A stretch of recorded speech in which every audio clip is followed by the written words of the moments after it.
खरं म्हणजे ताराबाईंचं भाषण ऐकल्यानंतर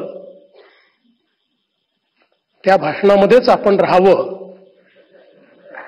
असं आपल्या सगळ्यांना वाटतंय.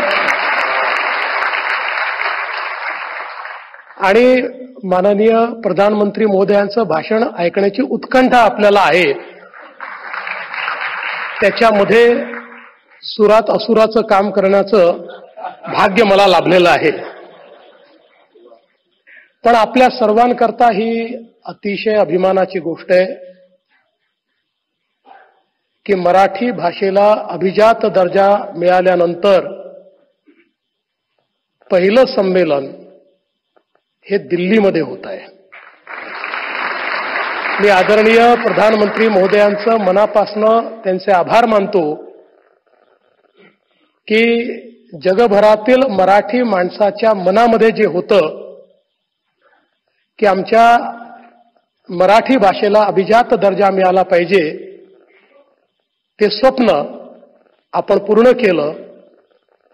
आणि मला असं वाटतं की महाराष्ट्राच्या निर्मितीनंतर पहिल्यांदाच हे संमेलन या ठिकाणी याकरता होत आहे की सरस्वतीचे सर्व पुत्र वाट पाहत होते की कधी आमच्या भाषेला अभिजात दर्जा मिळतो, तेव्हाच आम्ही दिल्लीमध्ये संमेलन घेऊ. आणि म्हणून हे संमेलन आज दिल्लीमध्ये होत आहे.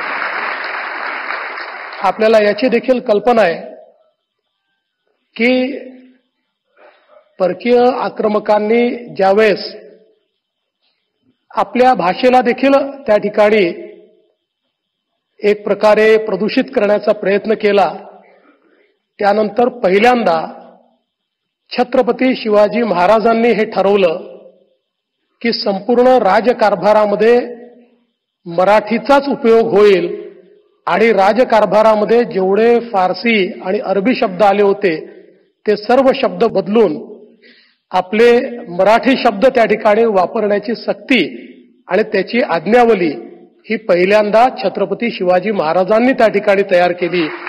आणि म्हणूनच स्वभाषेचा आग्रह किंवा स्वभाषेचा स्वाभिमान हा देखील छत्रपती शिवाजी महाराजांकडूनच आपण शिकलो.